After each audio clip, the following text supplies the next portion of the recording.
Hi guys. Hello. Hello.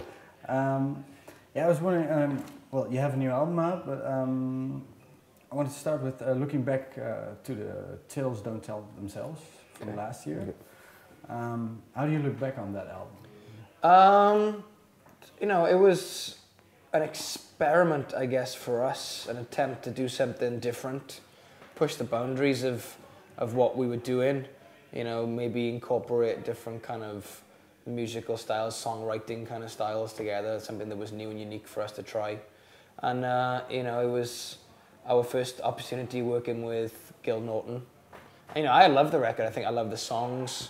You know what I mean? I think people, obviously, some people like it, some people don't like it. I think it was quite a big departure from our sound, I guess, in a way that some people found it difficult to kind of, to go where we were going at that point.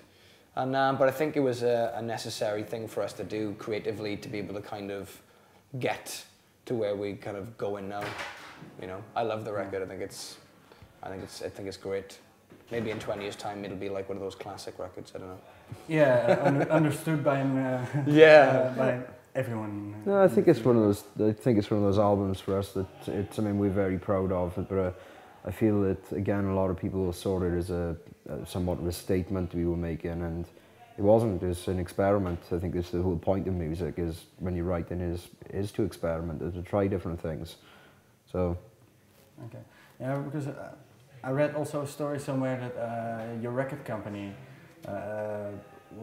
wanted to have a hand somewhere. What in it? They became very interested in kind of in what we were doing with the songwriting. I think they just kind of didn't really understand where we were coming from as a band, the way we worked.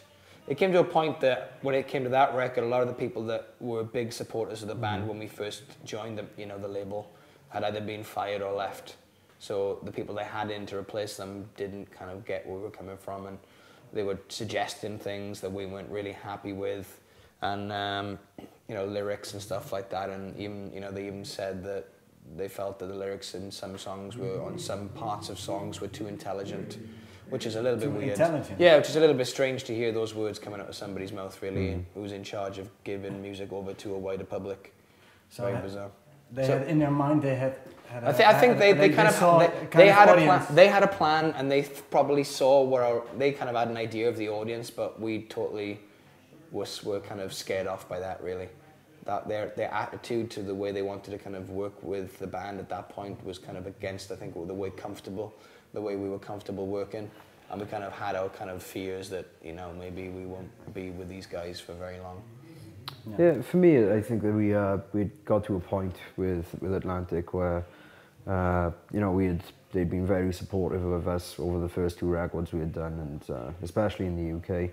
And then when it came to doing Tales, we started, you know, doing some demos for it, and then they started listening to those, and they could hear that they were a lot sort of, you know, the songs were quite ambitious, you know, they're very sort of, you know, big sounding rock songs. And then they started to kind of, oh, well, you know, we want more of this, and sort of, you know, they wanted it to be, I feel they wanted us to become a band who they could sell to millions of people, I feel.